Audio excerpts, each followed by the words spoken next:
The streak is over. The Toronto Raptors, winners of 5 straight, finally lose, and they lose against the team that they could not afford to lose against, and that was the Chicago Bulls. And they didn't just lose in any old fashion. They lost in a very predictable fashion as a lot of old habits reared their heads. It's worth noting the Toronto Raptors have been the best defense, I did not stutter, in the NBA over the last 8 games. The best. They have been the third best defense in the NBA over the last 10 games. There's a lot of good things that the Raptors can take away from that streak going forward about who is on their roster and how to work things out. And I think that it's very important to realize that I don't think the Raptors just mailed it in tonight. This wasn't one of those gutless performances. This is a performance in which you could not make shots and the other team couldn't miss a shot. Mama said there would be nights like this, but unfortunately, nights like this cannot happen against the Chicago Bulls at home, missing Zach LaVine. So as I was watching this game, my girlfriend came out and she said, "What's wrong?" And I said, "The Raptors are losing." She's like, "Isn't that a good thing?" And I was like, "But they're losing to the Bulls." And she's like, "What does that mean?" And I'm like, "Well, this loss counts for double." And she's like, "Well, isn't that a good thing?" I guess my girlfriend is part of Tank World Order. The Toronto Raptors kept it close. They led in the third quarter. 64-63 was the last time they would lead. And then a particular lineup, just completely tanked the entire team. Grady Dick did not have a great game. I think RJ Barrett got attacked relentlessly. It is worth noting that Immanuel Quickley did come back. And this is something that I think is going to become a prevailing talking point around Raptorland, because when somebody misses a bunch of games, especially your highest paid player, when they miss a bunch of games and you go on this massive winning streak without that player, and then suddenly they come back and the winning suddenly stops at a halt, questions have to be asked. I think they will be the wrong questions. I don't think Immanuel Quickley played poorly. I think he tried very hard. He made his shots for the most part. His minutes were very reduced. He had 14 points. He had 5 points in the first quarter, in the first minute of the first quarter. And I shudder to think where you would be tonight without his shot making. Because the truth is, Immanuel Quickley didn't miss those layups. He didn't commit those turnovers. He didn't make all the mistakes that the Raptors made defensively, but he's a part of it. And unfortunately, when you're a part of it, it's one of the most difficult things in sports is to isolate individual contribution, whether positive or negative, from the team collective. Who is responsible for defensive breakdowns tonight? I think the film session will be very telling in that regard. Please hit like and subscribe on your way in. I'll very much appreciate you. As mentioned, the Raptors do lose 122-106. Oof. And New Orleans is about to lose tonight as well. All right. So Kobe White in place of Zach LaVine as the go-to scorer. He had 25 points tonight. Josh Giddey with 15, including that 1-3 in the corner. Nikola Vucevic, some people thought he might have even had some all-star stuff. We're going to talk about the all-star selections for the East. Scottie Barnes not making it. Is it a snub? What was Scottie's reaction? We'll talk about that maybe after the film session. But 21 points for him. I thought Lonzo, was just good connectively. But off the bench, I think Patrick Williams, despite a very shaky start in the beginning, was very, very good. And Matas Buzelis, Dalen Terry, Jalen Smith. I think Jalen Smith was awesome. Awesome in terms of stretching out the Raptors defense. I thought the Bulls put the Raptors in rotation over and over, consistently forcing, mismatches on the perimeter, breakdowns on the perimeter, creating, maybe the backline help is now RJ or Grady, and that wasn't great. For the Raptors, I don't think Scottie had some great game. I think his shot making was really tough. I thought his process was great, but he just couldn't make shots tonight. There was a lot of bunnies at the rim. He did roll his ankle, seemed to be bothering him a little bit, but he played through it. Jakob Poeltl with 5 blocks. He had 4 in the first half. I thought he was just phenomenal defensively. Just offensively, I don't think he got involved enough. RJ Barrett, despite 19 points, 9 rebounds, and 3 assists, you might look at that and say that was great. I really felt his -11 tonight. I really did. That's not hate. That's not shade. And it's the same thing with Grady, right? 13 points. You don't complain because typically you see double-digit scoring. You're like, yeah, whatever. No, I think Grady had a really terrible game. There was a lot of just wild heaves, wild heaves from 3, wild heaves from 2, crazy attacks to the rim. I understand he's a very young player. I'm not losing hope in Grady at all. I think a lot of people are, though. And I think that it's worth noting. Jacoby Walter off the bench was really the one offensive go-to for the bench. And he just attacked and attacked and attacked. And even when he wasn't getting calls, even when he wasn't getting fouls, I thought he was good. Orlando Robinson had some good moments. It is worth noting that the Raptors iced 2 of their best players tonight. And I really have a lot of questions about it. Kelly Olynyk and Chris Boucher. what message are you sending to the league with these two players? Unless there is already a deal that has been finalized and you're just trying to hold them out so they don't get injured, what message are you sending to the league by icing these two guys out and playing a 10-day guy like Orlando Robinson over them? I'm not even mad at Orlando Robinson getting minutes. I think he's been fantastic. The Raptors have been undefeated with Orlando Robinson playing. But come on, man. Like Chris Boucher deserves a chance to play himself out of the rotation because he certainly earned more than this. So salute to Chris. You know, I've talked a lot of shit about Chris in the past, about his decision making and all that stuff. I think Chris would have helped tonight, especially with your shot making and your swagger and your energy just kind of off tonight. Again, I don't think the Raptors mailed it in. I think this was a competitive loss in a sense, even though the box score would suggest otherwise. I think the Raptors, tried very hard. Scottie was guarding up into his man, really trying to shut down the paint a little bit, had a lot of late contests, but just too often the Raptors lost shooters. And I think a lot of those breakdowns really do come down to RJ Barrett and Grady Dick. And that's just my opinion. But I also think it is worth noting that three of your biggest contributors to all of this winning. I understand that Kelly Olynyk didn't play the last two games, but yo, Bruce Brown has been huge for you. He had 0 points tonight. 0 points, 0 rebounds, 1 assist in 17 minutes in a negative 19. Davion Mitchell has been enormous for your point of attack defense and your defense overall and your defensive identity and your communication. He had 9 points, but negative 21 on the bench, off the bench. And I really felt that too. Like, I just felt like the Bulls second unit outclassed the Raptors second unit. And it's just worth thinking about. It's like, well, that's because you don't really play your regular second unit. So, I mean, if you look at the game cast, if you look at the win probability, this is one of the few games this year that the Raptors were decidedly favored to win. No Zach LaVine in the lineup. You're at home. You're rolling. You got to win this game. And there's so much on the line for you to win this game. I mean, competitively speaking, if all of this winning is for naught, then miss me with that bullshit. But if all of this winning was to make the play-in, this is the one team you got to be aware of this internally. Now, it's just worth noting that the Bulls just made a crazy number of shots, right? I mean, that is not a typo. The Bulls hit 45% of their threes, and the Raptors hit 33% of their threes. Not going to win a lot of games with that differential, especially when the volume favors the road team. That's just not, it's going to be really hard. I mean, the Bulls took 10 more threes and they made 8 more threes. I mean, that matters, right? That's going to be a really difficult thing. I mean, and the one thing you do well, which is get to the line in large part just due to Jacoby Walter and RJ Barrett. But RJ Barrett misses a whole bunch of free throws at the line, and you end up shooting 66% from the free throw line. And the Raptors are one of the worst free throw shooting teams in the league. So, I'm not surprised. And once again, I think the Bulls basically did a great job of deep faking the Raptors. Tonight, the way the Bulls played tonight, attack the paint, spread it out, boom, swing, swing, swing to the perimeter.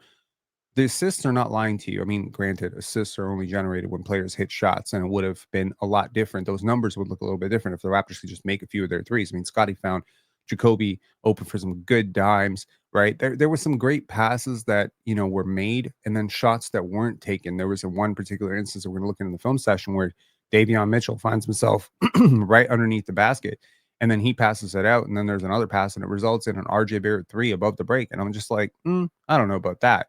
Right. There's a great kick out to Grady in transition and he gets, he's going right to the 3-point line and Scottie is beating Josh Giddey right down the court and there's an open dunk there. And that's an assist. That's an assist that you just lose because Grady takes a shot and he bricks it. So I don't know. It's a little bit concerning that the Raptors, two prospects that were really brought in to shoot threes, haven't really shot threes very well. Let's take a look at the film session. Let's not, jibber jabber too much.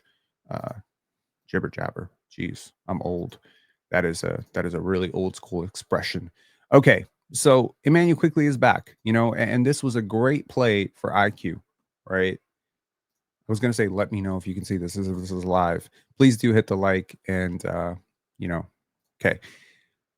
Immanuel Quickley relocates the 3-point line. Boom, he's gonna make that. So, I mean, good start for Immanuel Quickley. Like I thought, he showed very little rust. And typically when you come back after an extended absence, like it's usually a lot of rust. Like your shot is going to be short a lot. You're going to have some adjustments. You're going to need a breather. You're going to be on a minutes restriction. And IQ was on a minutes restriction tonight. So it's a tough injury that he's coming back from. Here's Jakob Poeltl, one of his 5 blocks tonight. And they all looked pretty much like that, right? Now, Scottie, some early work. Now, he found early success going to the mid-post package that he's become so, notorious for perfecting. And we can take a look at some of these numbers after the film session. But I thought this was great. And Lonzo Ball is just very, very small. It is worth noting that when the Bulls went to a bigger matchup, and I mean, they tried to double on this play here. So here, Ayo Dosunmu, I believe that's Ayo Dosunmu there. And here, Scottie's just going to turn away from the help. And it's just like, that's great, man. Whether you're scoring or you're passing, like those are just unstoppable moments for your offense. And the Raptors offense throughout this win streak has been really bad. It's not as bad as it was, but it's still not good. So it's your defense that's been carrying you. It has to be your calling card. Here, again, defense. Boom. Right? Early on, 11-9, you can feel the wheels kind of turning that, hey, the Bulls might actually win this. They have come out to play. But look at that play by Jakob Poeltl where he gets the block. And then here, Grady Dick, nice job, right? RJ, nice job in the gaps, right? He's providing a little bit of help. And all of this work by your 2 non-good defenders, right? Grady and RJ, results in Scottie Barnes being able to offer this late contest, but a lot of that work was done early. So I just think, if you're gonna malign the defense tonight, I do think there were some good moments as well, right? Here's a great defensive possession. I think this might have been one of my favorite defensive possessions of the year. Let me try to slow this down here even more. Okay. So here starts out with Davion Mitchell and Jakob Poeltl pursuing Kobe White, closing off that angle for that pass to Vucevic, pushing toward the baseline. Jakob Poeltl, high hands, right? Now Scottie Barnes closes out to Montes Buzelis, wall up, boom, right? Without fouling, right? Stops him, force this pass to Lonzo Ball. Ball is going to quickly make this decision. He's going to pass to Vucevic. He is swarmed immediately by Jakob and Davion. And then this pass goes over to Ayo Dosunmu. And boom. Davion, contest. And look at that defense, man. I don't know who got the block for that. Maybe that was Yak. Maybe that was Scottie. I can't remember who got the block for that. But that is one of the better defensive possessions. And, the other day I caught a post or, reel by Aaron Rose where he was talking about like the Raptors championship defense. That's exactly how the Raptors play defense when they won a championship. Different personnel, different faces, different time. But yes. Okay. This is a funny play because, Davion Mitchell has, shout outs to Stunted Growth. They released a video on Davion Mitchell's Stunted Growth and ultimately how he hasn't really progressed very much as a player. Some people have some very, very polar opposite opinions about Davion. Some people think he's on the verge or precipice of becoming a starter in the league or a vital backup. Some people think he's going to be out of the league. I certainly walked into this, into preseason. I was like, he could be out of the league next year. It's moments like this that show you why. There aren't a lot of 6-foot guards in the NBA. Most of them, though, can finish this layup in their sleep. You can't be missing these types of layups, man. Now, Davion has played really well during the Raptors, push. I mean, I don't want to say really well, but really well by his standards. That's not meant to be disrespectful. It's just being honest. But plays like that are really just momentum killers. Just momentum killers for your team. But I do appreciate the 3 crossovers. That was cool. All right. Orlando Robinson cooking a pretty poor defender here, but nice to see Orlando getting deep in the paint and then being able to finish this over the 7-footer Vucevic. All right. I love this. I love this play. This might have been one of my favorite plays from Bruce Brown as a Raptor here. Great. Just picking this pass. Ochai passes over Kobe White. Risky pass, by the way. You probably want to pass this down, but Kobe White, great effort there. And here, Bruce Brown sort of sets that little excuse me screen on Montes Buzelis so he can't get back and hooks Ochai Agbaji up. Those are the types of plays that are actually very, very good for you. Very good for your team. Very good for your morale. And here I say, not all fourth overall picks are created equal. Holy crap.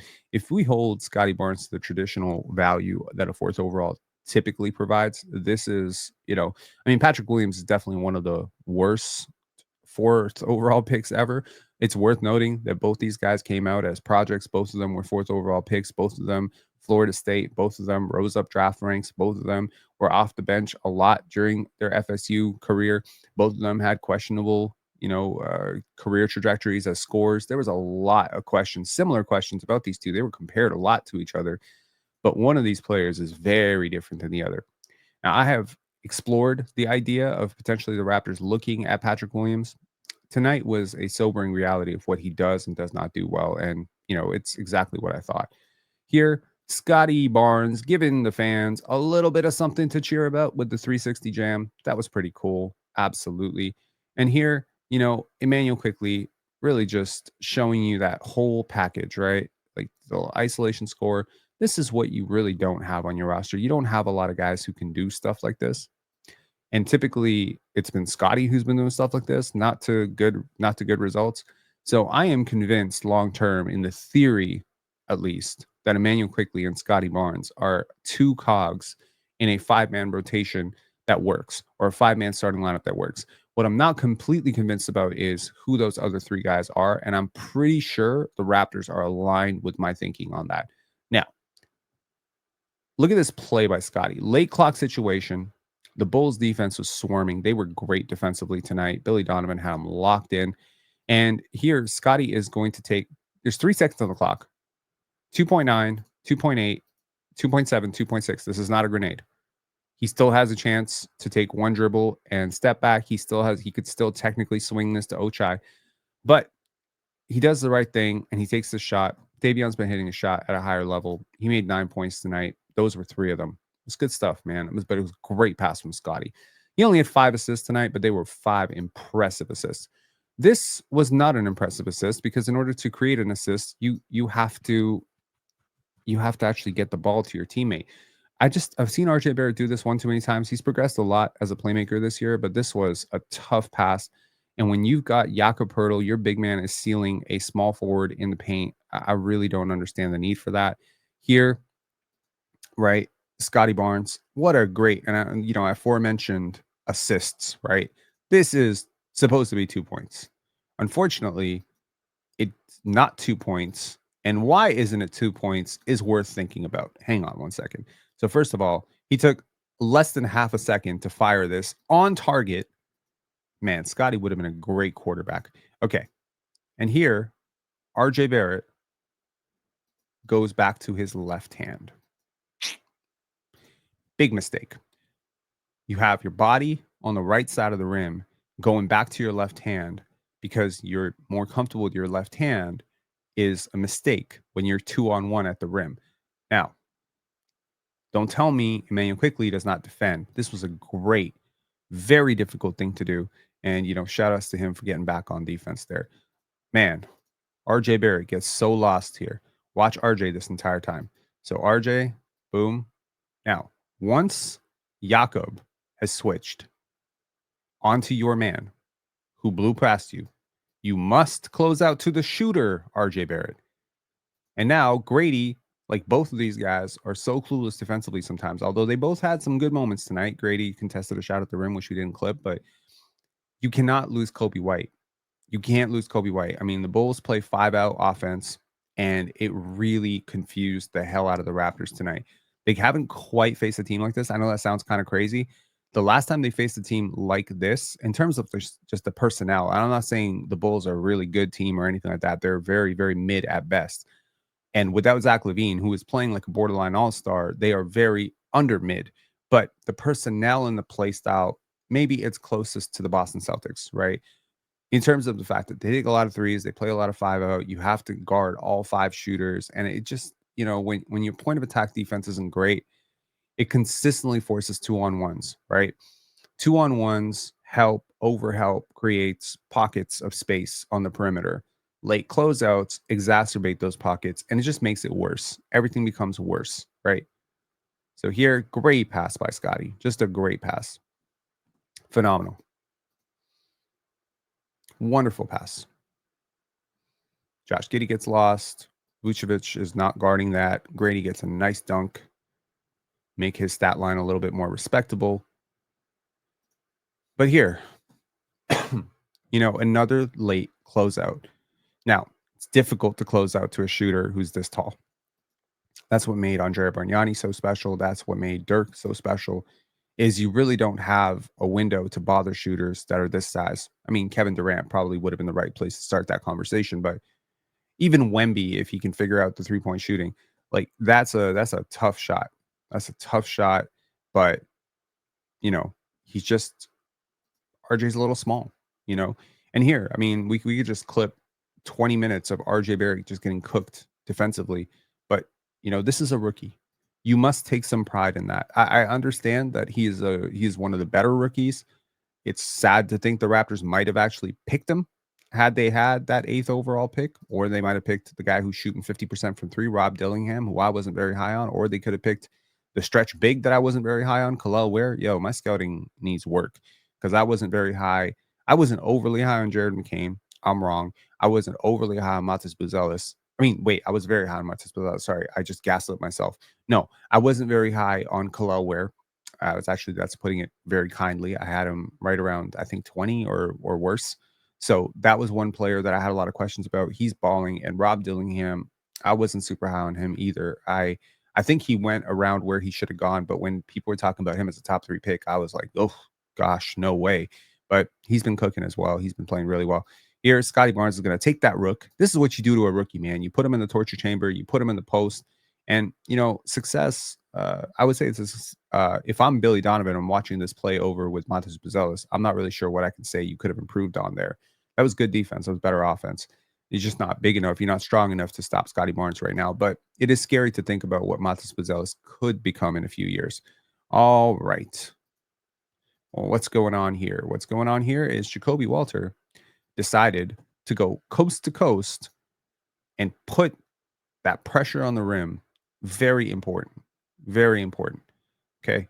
Now, here, I caution you, every guard should take this shot. I understand you're afraid of the shot blocker.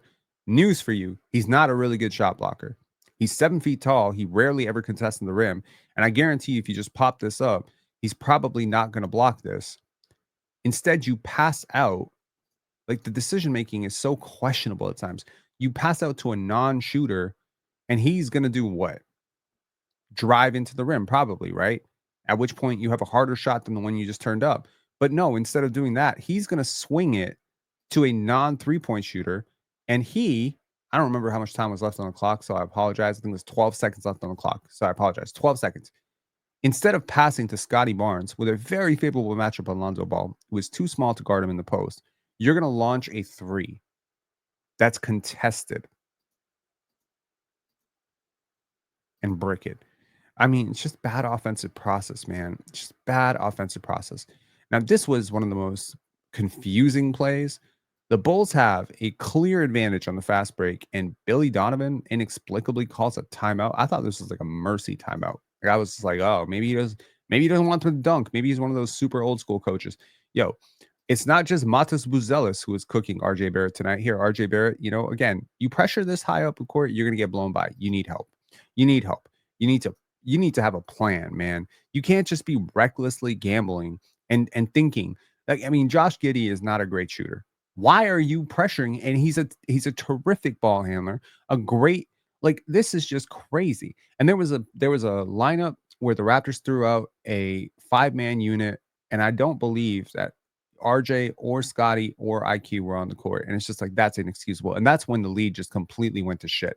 So a loss like this can have a really lasting effect because you feel like you got a gift, right? Not having to guard Zach LaVine tonight was a gift from the injury gods, and you blew it, right? You blow this lead, and to me, this is like there's no coming back from a loss like this. I'm sorry. I know mathematically there's many ways back forward from this, but this loss right here cements so many things for me, which we're going to talk about next, but just crazy. Like, and again, it's like you have Scottie there. Like, make this pass, man. Make this pass. Nobody is getting ahead of Scottie Barnes here. Scottie is ahead of Josh Giddey. Just throw the pass ahead. It's not difficult. I mean, I don't want to say it's the super easiest pass. It's like Scottie could have a little bit more clearance, but look at how much Scottie is about to beat Josh Giddey by, right? So if you throw this ahead, who's getting this? Josh Giddey, the non-defender who has a questionable wingspan, or Scottie Barnes, your athletic 6'8", 6'9", small forward hybrid guard who has a 7'4" wingspan. Like, Scottie is getting this. He has great hands. He will be able to he'll be able to catch this. Whether you throw this over or under, Scottie's going to get this. But you know where he can't get this? If you just launch it at the rim over a pretty good defender. I mean, again, it's not egregious. It's not unforgivable. It's not like, oh my God, Jakob Poeltl took a half court three with 12 seconds on the clock. It's not unforgivably stupid. It's just a missed opportunity on a night where you couldn't generate a lot of easy opportunities. Where do the Raptors go from here? I guess we got to talk about this. Okay, so snubs, all-star snubs. What does it mean? It's really interesting. I just actually want to bring this back up. So prior to the games yesterday, the TNT crew announced the all-star selections, and this it's worth noting that a lot of first-time All-Stars were selected. There was one notable omission from the second-time All-Stars, and that was Scottie Barnes, right? So Scottie Barnes posting career highs in points per game, assists per game, steals per game, 2-point percentage, field goal percentage 10 to 16 feet, field goal percentage 0 to 3 feet, points per 100, steals per 100, assists per 100, field goal attempts per 100, 3-point attempts per 100, usage, steal percentage, assist percentage, defensive rebound percentage, and free throw rate. Okay. Also posting career lows in 3-point shooting. Also, this is the worst team he's ever been on at this point in the season. So, I'm not too mad. I'm going to be honest. I'm not too mad at the snub. I don't consider it too much of a snub. I think Trae Young had a really compelling case. I honestly think Josh Hart had a compelling case, although no one really made the case for him. I think LaMelo Ball had a case. If Scottie had a case, then LaMelo has better numbers. I think, Franz and Paolo, like one of those two guys, probably could have made it. The Magic have been good for the most part, but I understand they didn't because they missed a lot of time. But it's a little bit wild to me that Jaylen Brown made it. But it was worth noting that a lot of people took this moment to victory lap because look who made it, Cade Cunningham, and also look who made it, Evan Mobley. And these are two players that have been compared to Scottie relentlessly, not just by me, but by the whole damn league. And I just want to share with you what Scottie Barnes felt about, and I mean, let's be honest, when Pascal Siakam was here, a lot of us were debating Pascal versus Scottie, who's a better first option, who's a better player, who's worth building around. It's la la la la. And I just want to share with you what Scottie Barnes felt about this because he posted a congratulatory note towards Pascal, towards Cade, and towards Evan Mobley. Why did he do this? Is it to troll all the people who've been comparing these two players? No. It's because this is his ex-teammate, this is his ex-teammate, and this is his ex-teammate. Evan Mobley and Scottie Barnes played for Team USA. Scottie Barnes played with Cade Cunningham on Montverde. And Scottie Barnes played for his first 2.5 years with Pascal Siakam. He always wants to see his people succeed. I'll say this. I'm going to read this out. This is why Scottie is great. While fans like myself are sitting here complaining about him being snubbed, he's out here celebrating his friends making the All-Star game, 2 of them for the first time. We spent 4 years debating Scottie versus Pascal, Scottie versus Mobley, Scottie versus Cade, and all the while rooting for their success. And all the while he's been rooting for their success just as much as he's rooting for his own. So the Raptors are one of the most selfless teams in the NBA. And it's because they have a star player who might be one of the least selfish people on earth. So I said W Scottie on that one. Absolutely. Would I have been happy that Scottie would have made the All-Star team? For sure. I mean, it's great for legacy. It's great for exposure. It's great for all that. But I'm not overly upset about it either. Like, please understand me. Like, I'm not sitting here like, oh my God, I can't believe Scottie Barnes didn't make the All-Star team. He was a shoo-in.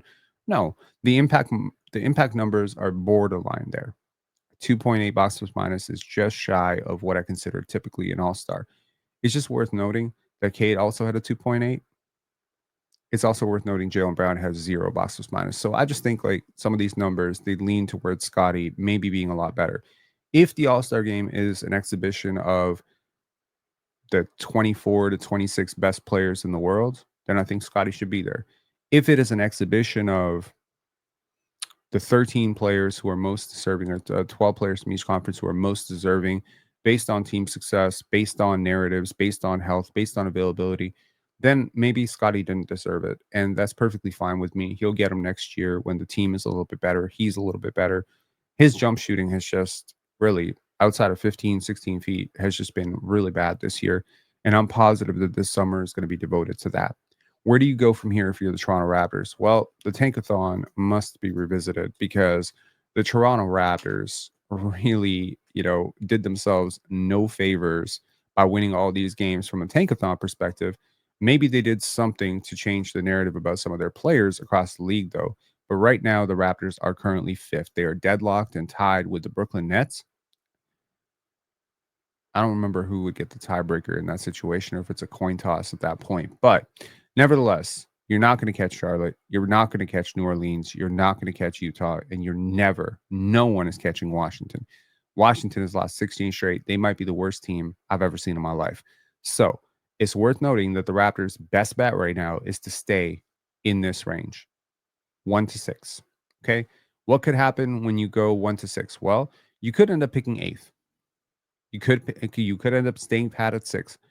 But realistically, the team that's held the sixth best odds or the fifth best odds, one of those teams has usually moved up.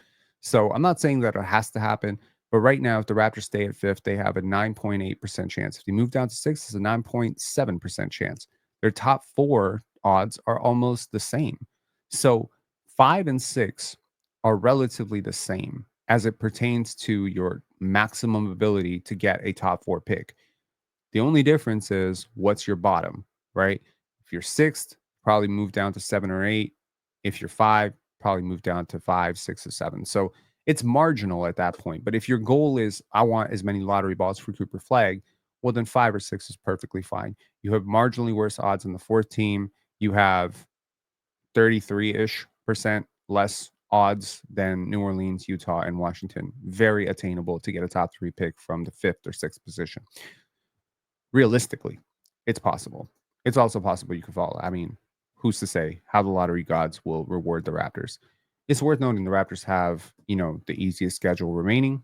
They still have the easiest schedule remaining. They have a tough game coming up against let's just take a look at the schedule here really momentarily. They have a tough game coming up against the LA Clippers on Sunday. That is a good team. That is a great team. That is a team that rightfully is the best the best defense in the NBA. And I got to say, when you go up against great defenses, your offense will get exposed. Your offense is going to get so exposed if you do not show up on Sunday at home, by the way. And Kawhi Leonard might be back. It'll be a homecoming for all-star, almost all-star Norman Powell, who probably should have made it. Then you got New York and you got Memphis, you got OKC. Yo, you could so easily go on a 4-game losing streak right here, and we won't even remember that you won 7 of 8. And that's the thing. Now, for the Raptors approaching the trade deadline, there's a lot of stars available. There's a lot of reinforcements available. But you know what this game and games like this have reinforced to me is that the Raptors have a talent problem. They have a significant talent problem. Now, I love Scottie. Y'all know I love Scottie. He's my favorite player in the league. But if he is your only bucket getter that can create in the half court, you're really screwed. So it's really important that Immanual Quickley and Scottie Barnes find some sort of synergy as a 2-man, because if they don't, I don't see how that's going to come on your roster. Obviously, a lot of young players that are not playing right now, right? Jamal Shed was out with an illness tonight. Okay. Jacoby Walter came off the bench and gave you some meaningful pop. Okay. You have Jamison Battle and Jonathan Mobo, who I haven't seen in the rotation in weeks. Okay. Those are good players. Those are players that have a chance. Ulrich has a chance. All of these players have a chance. It's just what this loss reminds you of, and it's not just overreacting to one loss, is that the Raptors are still a little bit away from being the type of team that can actually compete in a playoff series. And I think that that's just fair, right? It's fair. I think RJ Barrett has taken a really big regression in certain areas as well. I think this season has exposed more than ever his lack of process in the half court, some of his finishing issues. Like last year, his finishing issues pretty much went away. I mean, he was shooting crazy percentages from 3 and 2. And there was a lot of questions of coming into this year that was sustainable. If it were sustainable, I think I'd feel a lot better about the Raptors going into the playoffs or attempting to make the playoffs because now you have a real 1-2 punch with Scottie and RJ, and then you have that tertiary scorer in Immanuel Quickley. Right now, it does not feel like I can bank on RJ Barrett for efficient 20 points. I just don't know how. And while earlier in the season there was some hope that maybe Grady had taken this mammoth leap, he's also regressed quite a bit. It's come down to earth. I think it's also worth addressing, why does this lineup not work as well as it should, right? I mean, again, in theory, when the Raptors got their 5-man unit back, that's when they had some of their big losses. And they were just like looking at each other like, shoot, we're healthy. We've been telling ourselves, we've been telling the fans, we've been telling, the messaging has been just wait for this 5-man unit to get together. And this 5-man unit is not producing. Now, I don't think just because a 5-man unit doesn't produce for some set of games or some set of weeks that it's just never going to produce. I think in theory, there's a lot of good offensive things that should be present on the court with a combination of Scottie, Immanuel Quickley, Grady Dick, RJ Barrett, and Jakob Poeltl. I just don't think you have enough shooting because I think Scottie has been such a questionable shooter this year. Jakob is not a non-shooter, and RJ is basically not being guarded as a shooter. He's open a lot. So it's just Immanuel Quickley and Grady Dick have to do so much. And then I don't think there's enough defense. I mean, obviously, if Scottie's going to play like an all defense, all league defender, and Jakob Poeltl is going to suddenly remember how to guard at the rim, which he's been doing a great job of over the last few weeks during this win streak. I mean, it's largely being carried by those guys defensively and Davion Mitchell. So it's like the Raptors have, and again, it's very easy to seduce yourself into thinking that this means that Immanuel Quickley is a bad defender because look, the defense didn't look as great tonight, and Immanuel Quickley is back. So ergo, well, I mean, there's a lot of things that changed tonight. A lot of things that changed tonight. And it also just makes defense harder when the other team just doesn't miss. You know, they don't miss. Like they're not missing corner threes. So look, I wouldn't panic too much. I'm not saying that the win streak was all fluke and fake and whatever. But I said it in the previous video that I think the Raptors are playing roughly like a 500 team. Tonight you faced another team that's playing roughly like a 500 team, and they made shots and you didn't. I don't think it's that much more complicated than that. That's where I'm at. That's where I'm at with all of this. So, you know, that's what it is.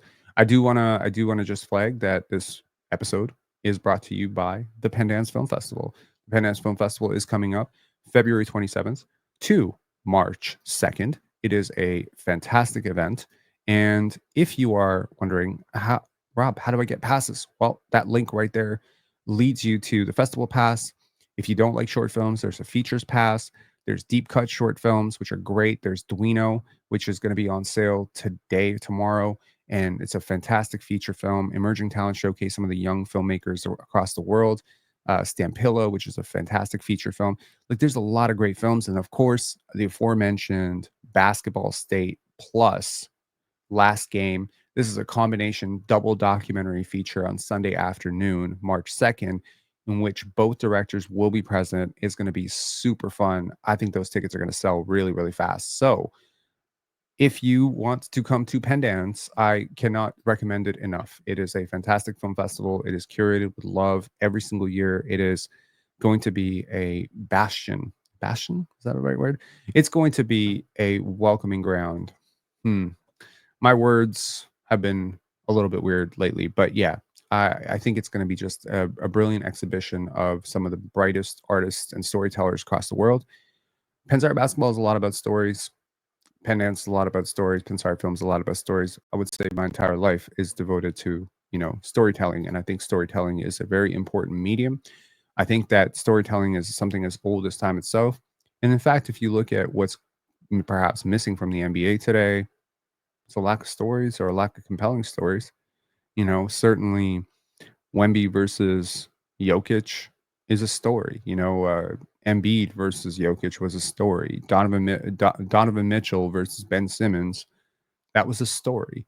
You know what I mean? These are stories. They can be bridged, right? And I think that it's important to keep in mind that Scottie Barnes is a story in and of himself, and I don't think it's a story that's been overly well told around Raptorland, but the world will wake up very soon to how great Scottie is. Looking at some of his mid-range progression, even in this game, it's just really hard to imagine a team having the personnel to stop this. And, I'll be very curious to see on Sunday against a really good team. And I'm not suggesting that the Raptors played down to their competition today because they're in no position to play down to anybody.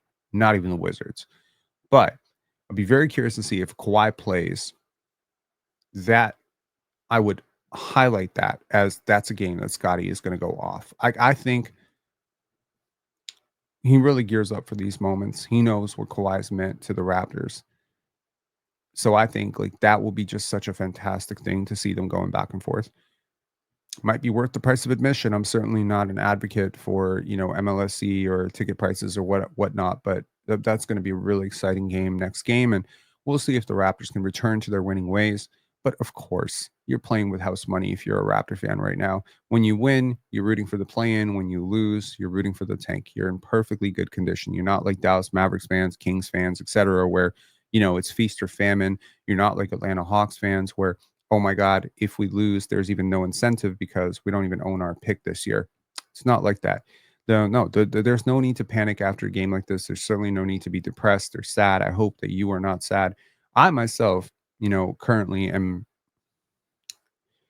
in the midst of a no sugar challenge. And something that I realized, and I don't know if it's connected, but I'll be very curious if it is because I'm a really diehard Raptor fan. The last time I was in great shape was 2020, 2021. And I got into great shape because 2019, I was just hitting the gym every single day. And I wonder if there's something in sports psychology that you feel better when your team is playing better. I legitimately felt like the Raptors had a championship chance when they won the championship. I legitimately thought of them as like one of the three contenders in the league.